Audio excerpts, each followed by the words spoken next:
Magandang hapon mga kabay. So ito yung last ko na approved repair mga kabay.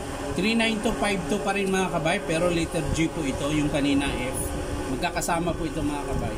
Ito naman ang papalitan mga kabay. Ganun ulit, spindle. Ayan. Ulit kanina. Bagong spindle mga kabay. Tapos yung kanyang, anong pangalan nito?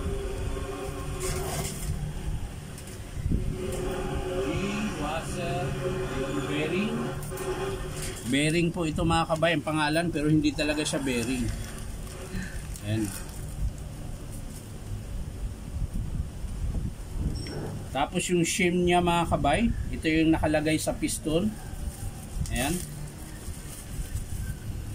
Dito po yan mga kabay, ganyan po yan. Parang pinaka-washer siya mga kabay para hindi po makayod ng bakal yung piston, dahil ito po ay aluminum. Tapos syempre yung o-ring tsaka yung kanyang gear. Ayan. Ito po yung gear niya mga kabay. So tara mga kabay, samahan nyo ako, kakabit natin. So yan mga kabay, nakalas ko na po. So kailangan na natin tanggalin yung kanyang housing. Ayan. So ito po yung luma niya na spindle mga kabay. Ayan. At syempre yung kanyang striker. Ayan. Tapos ito yung bearing na sinasabi nila mga kabay. Ito yung papalitan natin dahil malalim na po.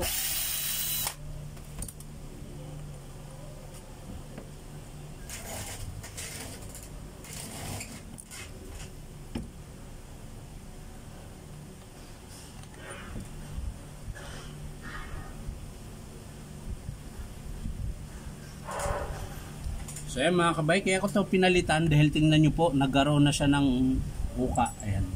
Samantalang yung bago mga kabayan, wala po. Ayan. So ang lalim na po ng nakain. Ayan. So kaya pinalitan ko ito mga kabay.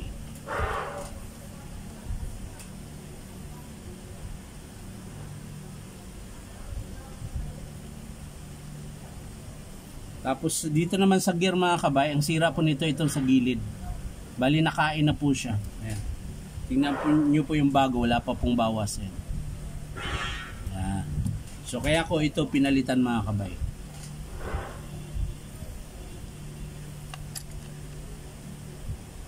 Siyempre, ang pinakaano talaga nasira mga kabay ay yung kanyang piston.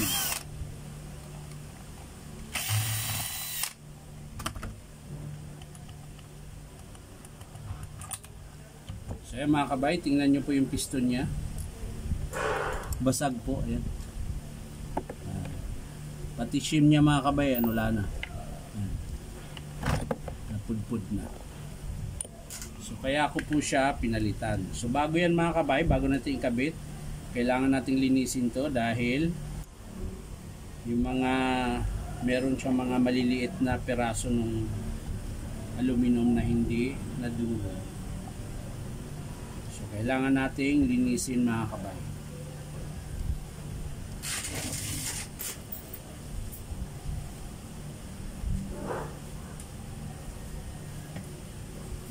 So bago natin kabit mga kabay, lilinisin ko muna. So yan na mga kabay, nalinis ko na po. So lalagay na po natin yung yung pin. Ayan.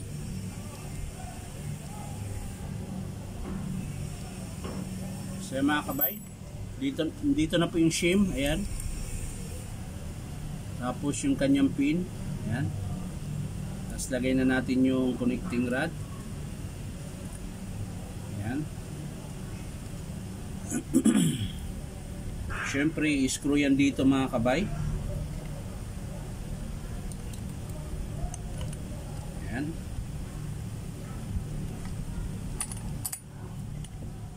Lagyan natin yung screw na dalawa.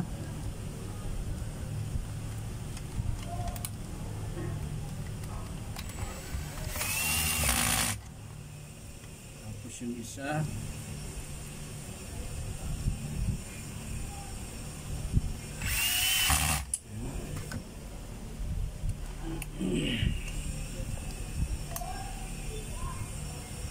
Ayan, kailangan mahigpit na mahigpit mga kabay para hindi po siya makalas.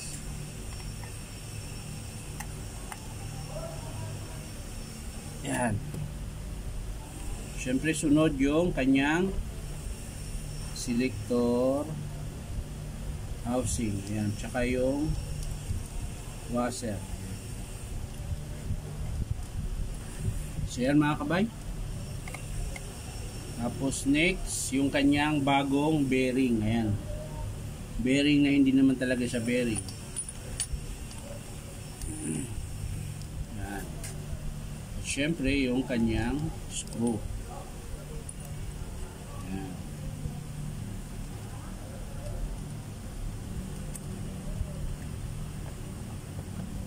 Sigpitan natin mga kabay.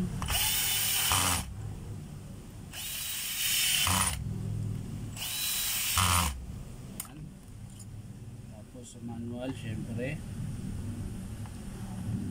Ayan.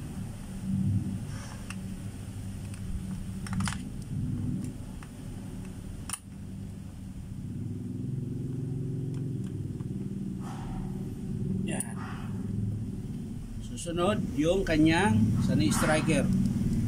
Ayun. Syempre bago yan. Wala yung ori. Sana o-ring dito lang yun. Ayun, napasama dito mga kabayo.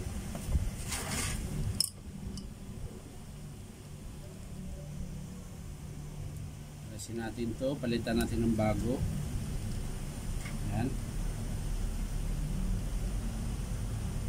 Tapos syempre bago natin ilagay yan, lagyan muna natin ng grease.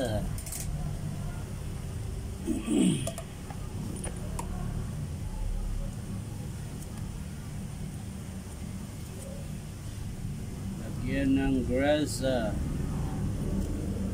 Yan.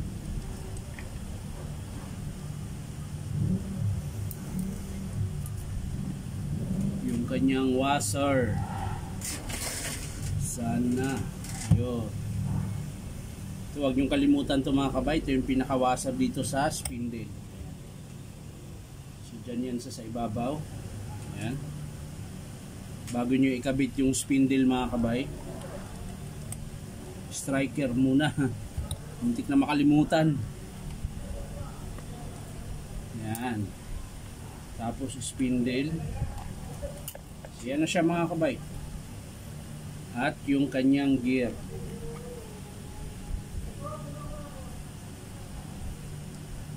At mo muna. At yan. Bago gear. Tapos yung washer. Ayan. Meron din siyang maliit na washer mga kabay na kakabit sa intershaft sa ibabaw ng gear. Ayan. So maliit lang siya na bagay, pero pag yan ang nawala mga kabay, magkaka-diferensya yan, mag-iiba yung tunog. Masisira po yung kanyang bearing. So yan na mga kabay, tapos na. Ayan, kailangan natin itabi yan. At syempre wala na bang nakalimutan? So wala na, piston, shim, okay na, bearing, gear, spindle, okay na mga kabay. So lalagay na natin yung housing.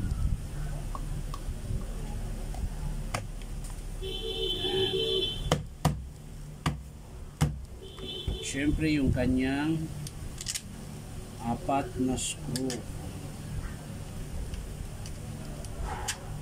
Ang isa ay baluktot.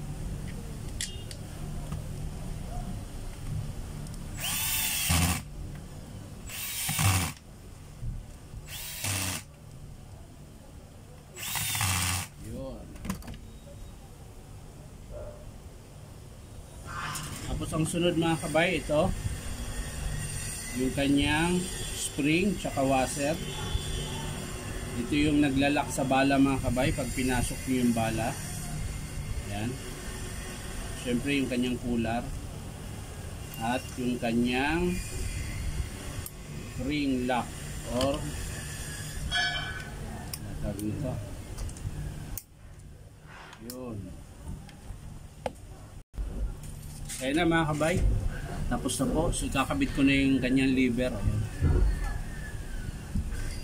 So yun sa pagkakabit mga kabay, yung arrow ng lever papunta pa rin doon. Tapos i-press nyo lang, sabay angat. Ayan. Ayan, testing.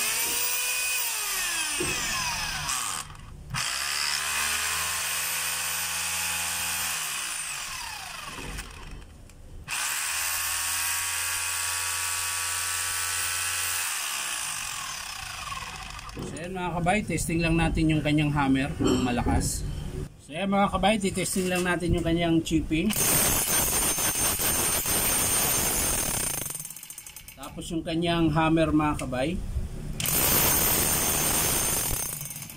Drill.